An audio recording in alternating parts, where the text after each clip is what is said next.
자, 3장 2법칙과 3법칙입니다. 앞에서 우리가 연력학 제1법칙에 대한 공부를 했는데요. 이 연력학 제1법칙이라고 하는 거는 화학 반응의 그 에너지론적에 대한 연구에 있어서는 엄청난 가치를 가지고 있지만 분명히 그 한계가 있습니다. 예를 들어서 변화의 방향을 예측하지 못한다는 거죠. 어떤 특정 변화가 실제로 일어나고 있는지에 대해서는 알 수가 없다라는 뜻입니다. 이런 정보를 얻기 위해서 연력학 제2법칙을 통해서 우리가 이러한 내용들을 공부해 보도록 하겠습니다.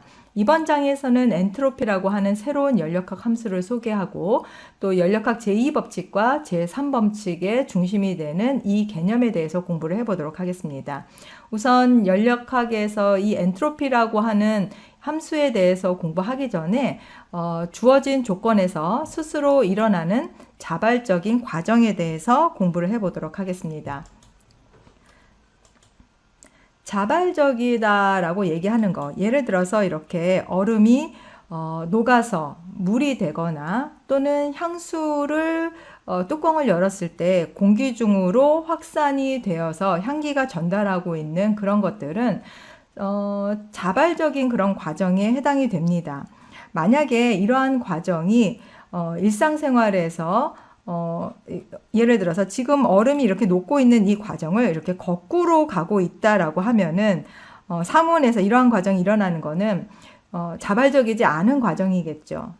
그래서 이러한 일상생활에서 이런 자발적인 과정들을 우리가 많이 볼 수 있고 익숙하게 생각하고 있었는데 과연 자발적인 과정이라는 것이 무엇인지를 먼저 알아보는 시간을 가질 텐데요.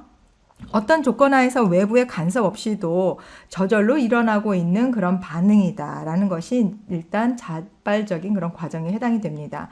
그래서 자발적인 과정에서 가장 뚜렷한 특징 중에 하나는 주어진 초기 조건으로부터 어떤 변화가 일어날 때 특정한 방향으로만 일어난다는 얘기죠. 지금 화면에서 보고 있는 것처럼 상온에서는 얼음이 그 물로 녹아 들어가는 과정, 이러한 것들이 자발적인 과정이고 이것이 특정한 방향으로만 일어나게 됩니다. 그러니까 거꾸로 물이었던 것이 얼음으로 이렇게 돌아가는 과정은 없다라는 얘기죠. 그 자발적인 과정의 반대 과정은 동일한 조건 하에서 지금과 같은 이런 조건 하에서는 절대로 일어나지 못한다. 그러니까 우리가 흔히 그 물이 거꾸로 흐르거나 깨진 유리창이 다시 붙거나 하는 그런 영화 속의 장면 같은 것들은 우리가 신기해하기도 하고 이렇게 웃는 것, 그런 것들은 자연 법칙에 위배되기 때문에 불가능하다라는 것을 알고 있어서 나타나는 그런 반응이라고 보시면 됩니다. 그래서 여러분들은 자발적 과정에 대해서 몇 가지 한번 실생활에서 어떤 것들이 있는지를 한번 생각을 해 보시기 바랍니다. 일상생활뿐만 아니라 화학 실험실에서도 자주 볼 수 있는 몇 가지 자발적인 과정들이 있어요. 모두 특정한 방향성을 가진다라고 보는 거죠. 그래서 온도가 다른 두 물체를 서로 접촉시켰을 때 이때 뜨거운 물체에서 차가운 물체 쪽으로 열이 흘러가는 것, 이런 것도 자발적인 과정에 해당이 됩니다. 그 반대되는 과정은 절대로 일어날 수가 없다라는 거죠. 또 압력이 낮은 곳으로 기체가 팽창을 하게 된다. 그러니까 용기가 저절로 압축이 되는 현상은 이제 우리가 볼 수 없다라는 겁니다. 또 비커에 담긴 물에 우리가 빨간색 잉크방울을 하나 떨어뜨리게 되면 그 잉크방울이 확산돼서 전체적으로 이렇게 균일하게 색깔이 퍼져나가는 것을 볼 수 있어요. 그런데 퍼진 잉크가 다시 모여서 빨간색 잉크방울로 만들어지지는 않는다라는 거죠. 이런 것들이 자발적인 과정이고 그 자발적인 과정은 어떤 특정한 방향을 가지고 있다라는 얘기입니다. 그래서 논리적으로 모든 자발적인 과정은 개의 에너지가 감소하는 방향으로 일어난다라고 일단 가정할 수가 있고요. 또 뭐 물체가 아래로 떨어진다든지 하는 것들, 그런 것들이 그 예가 됩니다.